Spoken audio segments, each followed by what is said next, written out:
جب حضرت عثمان غنی رضی اللہ تعالیٰ عنہ کا محاصرہ کر لیا گیا اور یہ خلافت کا آخری آپ کا دور ہے، 82 سال کی عمر تھی اس وقت آپ کی، اور یہ تاریخ کا دردناک باب ہے کہ حضرت عثمان غنی پر 40 دن تک پانی بند رہا۔ وہ ایک منصوبہ تھا، 3 لوگ 3 مختلف شہروں سے چلے، مصر سے، کوفے سے اور بصرے سے، 1,000 آدمی لے کر کے، اور مدینہ المنورہ میں پہنچ کر کے حضرت علی المرتضیٰ سے ملے، ام المومنین سیدہ عائشہ سے ملے، کبار اصحاب سے ملے۔ تو جو انہوں نے کہا تو انہوں نے ان کو کہا کہ نہیں، ایسی کوئی بات نہیں، فہمائش کر کے واپس بھیج دیا۔ حضرت عثمان غنی رضی اللہ تعالیٰ عنہ پر اقربا پروری کا الزام عائد کیا تھا، تو انہوں نے کہا کہ کوئی ایسی بات نہیں ہے۔ پھر یہ تھا کہ آپ نے کم عمر گورنر، کم عمر لوگ مقرر کیے، تو حضرت عثمان نے کہا کہ حضرت اسامہ بھی تو کم عمر تھے، حضور نے ان کو اگر مقرر کیا ہے تو یہ تو مثال ہمارے سامنے موجود ہے۔ لیکن یہ ایک منصوبہ تھا، اس منصوبے کے تحت یہ 3 جگہوں سے لوگ آئے تھے۔ وہ 3 دن کی مسافت کے بعد پھر تینوں واپس آ گئے، تو یہ ایک سوالیہ نشان ہے کہ تینوں کیوں واپس آ گئے، کوئی ایک تو نہ آتا نا۔ تو یہ سب طے شدہ منصوبہ تھا، اور پھر انہوں نے مدینہ المنورہ کو گھیر لیا، اور جس طرح سے بلوائیوں نے حالات پیدا کر دیے۔ سیدنا علی المرتضیٰ رضی اللہ تعالیٰ عنہ تو شہر مدینہ سے باہر تشریف لے گئے تھے، اور اپنے بیٹوں امام حسن اور امام حسین رضی اللہ تعالیٰ عنہ کو حضرت عثمان غنی کے دروازے پر مقرر کیا تھا کہ ان کو ضرر نہ پہنچنے دینا۔ اب 700 صحابہ اجازت طلب کر رہے ہیں کہ آپ ان بلوائیوں سے نپٹنے کا میں جو ہے وہ اجازت نامہ مرحمت کریں، اور بہت سارے لوگ تو حج پہ جا چکے ہیں۔ یہ 18 ذی الحج کا واقعہ ہے جب آپ کی شہادت ہوتی ہے، تو وہ حج پہ جا چکے ہیں، تو جو یہاں موجود ہیں وہ اجازت طلب کر رہے ہیں۔ لیکن حضرت عثمان غنی رضی اللہ تعالیٰ عنہ نے کہا کہ نہیں، میں ایسی اجازت نہیں دوں گا۔ رسول اللہ صلی اللہ علیہ وسلم کا حرم شہر مدینہ لوگوں کے خون سے لالازار ہو، یہ میں اس کو گوارا نہیں کرتا۔ افواج موجود ہیں، اور دنیا کی تاریخ میں آپ کو ایسا نہیں ملے گا کہ اتنی بڑی حکومت کسی کے پاس ہو اور وہ خود گھیر لیا جائے، اس کا پانی بھی بند ہو جائے، اور وہ حکم دے کہ نہیں، میرے لیے آپ ایک قطرہ بھی خون نہیں بہائیں گے۔ بلکہ آپ کے غلاموں نے جب تلواریں اٹھا لی تو آپ نے فرمایا کہ میرا حکم ہے کہ تم تلواریں نیچے رکھو، بلکہ میں تمہیں یہ آفر دیتا ہوں کہ جو غلام لڑے گا نہیں اور یہ میرے سے عہد کرتا ہے وہ آزاد ہے۔ حضرت ابو ہریرہ رضی اللہ تعالیٰ عنہ، حالانکہ یہ پڑھنے پڑھانے والے لوگ تھے، تعلیم و تعلم سے ان کا تعلق تھا، لیکن وہ بھی تلوار لے کے حضرت عثمان غنی کے دفاع میں آ گئے۔ لیکن حضرت ابو ہریرہ رضی اللہ تعالیٰ عنہ کو بھی حضرت عثمان غنی روک دیتے۔ مالک بن اشتر کہنے لگا کہ ہم آپ کی دستبرداری کے خواہاں ہیں، آپ خلافت سے دستبرداری اختیار کر لیجئے۔ تو حضور علیہ الصلوۃ والسلام کے اس جانثار صحابی نے، حضرت عثمان غنی نے فرمایا یہ نہیں ہو سکتا۔ دستبردار کیوں نہیں ہوئے؟ لگتا تھا یہ سب سے زیادہ آسان تھا، لیکن حضور نے ارشاد فرمایا تھا، اے عثمان، تمہیں اللہ ایک قمیض پہنائے گا، لوگ اس کو اتارنا چاہیں گے، تم کبھی نہ اتارنا۔ تو اس سے مراد خلافت کی قمیض ہے، اور ان کی شہادت کی خبر بھی اللہ کے محبوب علیہ السلام نے دی تھی، اور اگر آپ دستبردار ہو جاتے تو یہ ایک کھلونا بن جاتا، بازیچہ بن جاتی خلافت۔ چند آدمیوں کے پریشر سے خلافت سے دستبرداری کرنا پڑتی۔ اچھا، ایک یہ سوال بھی پیدا ہوتا ہے، چند باغی تھے، ان کو کس طرح کچل دیا جاتا؟ لیکن حضرت عثمان غنی یہ نہیں چاہتے تھے۔ ایک تو یہ کہ مدینے کی حرمت پامال نہ ہو، اور دوسرا پورے عالم اسلام کو آگ لگانے کا جو منصوبہ تھا، 3 مختلف شہروں سے 1,000 آدمی لایا گیا ایک منصوبے کے تحت، اور انہیں لاشیں چاہیے تھیں، اور جو ان کے پیچھے کام کر رہے تھے نادیدہ ہاتھ، ان کا منصوبہ یہ تھا کہ یہاں سے مختلف سمتوں میں، یہ تینوں شہر مختلف سمتوں میں تھے، تینوں سمتوں میں جب لاشیں جائیں گی تو پورے عالم اسلام کو ہم جو ہے وہ خانہ جنگی کی آگ میں دھکیل سکیں گے۔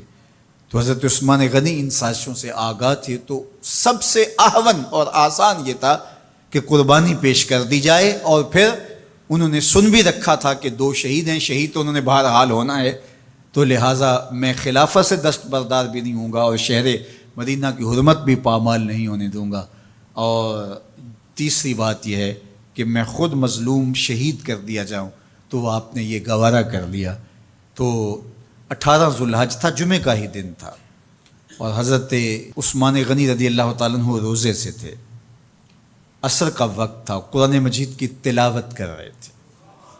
حضرت امام حسن، امام حسین اور حضرت عبداللہ بن زبیر اور دیگر لوگ آپ کے دروازے پہ پہرا دے رہے تھے، لیکن باغی پچھلے گھر سے دیوار پھلانگ کے آپ کے گھر میں داخل ہوئے اور تلوار سے وار کیا۔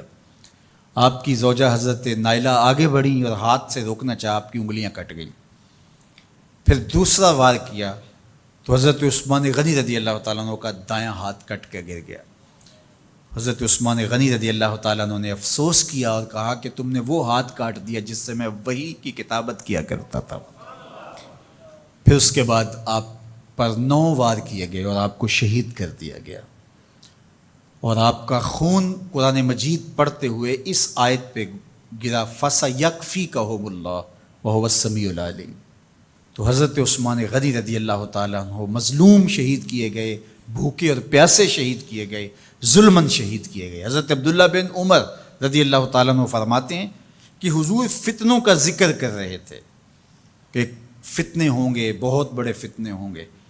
تو ایک شخص نے چادر اوڑھی ہوئی تھی اور وہ مجلس واعظ کے قریب سے گزرا جہاں حضور کچھ ارشاد فرما رہے تھے، تو آقا کریم نے اشارہ کر کے کہا اس دن یہ شخص حق پہ ہوگا۔ عبداللہ بن عمر کہتے ہیں کہ میں اٹھا اور جا کے دیکھا تو وہ حضرت عثمان تھے۔ تو میں نے حضرت عثمان کے چہرے کو پکڑ کے تھوڑا سا حضور کی جانب کیا اور میں نے کہا حاذا، حضور یہ؟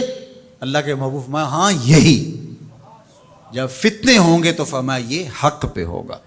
تو حضرت عثمان غنی رضی اللہ تعالیٰ عنہ حق کی راہوں کے مسافر، جنہیں حضور کی زبان سے شہید کہا گیا، اور شہید کسی کا انجام ہوتا ہے، تو حضور نے فرمایا یہ شہید ہوگا۔ شہید وہی ہوتا ہے جو بحالت ایمان اس دنیا سے راہ خدا میں اپنی جان قربان کرے۔ فرمایا فَإِنَّمَا عَلَيْكَ نَبِيٌّ وَصِدِّيقٌ وَشَهِيدَانٌ، اے پہاڑ رک جا، تو جانتا نہیں تیرے اوپر اللہ کا ایک نبی ہے، ایک صدیق ہے اور 2 شہید ہیں۔ تو حضرت عثمان غنی رضی اللہ تعالیٰ عنہ عظمتوں کے مینار، اللہ اکبر۔ تو یہ حضرت عثمان غنی رضی اللہ تعالیٰ عنہ کا یہ کارنامہ تھا کہ آپ نے اپنی جان پیش کر کے امت کو جو ہے وہ فتنوں سے محفوظ کر لیا اور امت کو بچا لیا۔ حضرت عثمان غنی رضی اللہ تعالیٰ عنہ پہ کروڑوں رحمتیں، کروڑوں سلام۔ ہم آپ کی عظمت کو سلام پیش کرتے ہیں، عقیدتوں کا خراج پیش کرتے ہیں۔ حضور کی خدمت میں ایک جنازہ لایا گیا اور حضور سے عرض کی گئی حضور اس شخص کا جنازہ پڑھا دیجئے، تو حضور نے انکار کر دیا، کہا میں جنازہ نہیں پڑھاؤں گا۔ تو صحابہ نے عرض کہ یا رسول اللہ کبھی ماضی میں ایسا نہیں ہوا، جب بھی کوئی جنازہ لایا جاتا ہے تو آپ جنازہ پڑھا دیتے ہیں اور آپ نے آج انکار کر دیا ہے۔ تو فرمایا یہ شخص میرے عثمان سے بغض رکھتا تھا اور اس کو اللہ نے بھی اپنی رحمتوں سے محروم کر دیا ہے۔ حضور نے اس شخص کا جنازہ نہیں پڑھایا جو مبغض عثمان غنی رضی اللہ تعالی عنہ۔ تو اب آپ اندازہ کیجئے وہ کتنا بدبخت شخص ہے جو حضرت عثمان سے بغض اور دشمنی رکھتا ہے۔ حضرت عثمان غنی رضی اللہ تعالی عنہ سے اللہ کے محبوب علیہ السلام نے کتنی خوبصورت ارشاد فرمائی، میں اس سے حیا کیوں نہ کروں جس سے اللہ کے فرشتے بھی حیا کرتے ہیں۔ یعنی عثمان غنی وہ ہیں جس سے اللہ کے فرشتے بھی حیا کرتے ہیں، اور جو عثمان غنی کا حیا نہیں کرتا اس سے بڑا بے حیا کون ہو سکتا ہے۔ حاکم نے مستدرک کے اندر روایت ذکر کی ہے کہ بہت سارے صحابہ حضور کی بہت ساری خوبیوں کے مظہر تھے، اور سب سے زیادہ حضور کے خلق کے مشابہ حضرت عثمان غنی رضی اللہ تعالیٰ، اور خلق میں سب سے اونچا درجہ حیا کا ہوتا ہے۔ تو حضرت عثمان غنی رضی اللہ تعالیٰ عنہ حیا کے اس مقام پہ فائز المرام تھے جو انہی کا مقصوم تھا۔ اللہ ہمیں حضور کے اہل بیت، حضور کے اصحاب، بلکہ حضور کے در کی مٹی کی تعظیم بھی نصیب کرے۔ اقبال نے کہا تھا خاک طیبہ از دو عالم خوش ترست، آن خنک شہرے کے آنجا دل برست۔ ہمیں تو طیبہ کی مٹی بھی اچھی لگتی ہے اس لیے کہ وہاں محبوب جو رہتے ہیں۔ تو محبت تو اس چیز کی متقاضی ہوتی ہے، محبوب کی راہوں کو بھی سلامی پیش کی جائے۔ تو جو حضور علیہ السلام کے ساتھ منسوب اتنی وقی نسبتیں ہیں ان کا احترام کیوں نہیں کریں گے؟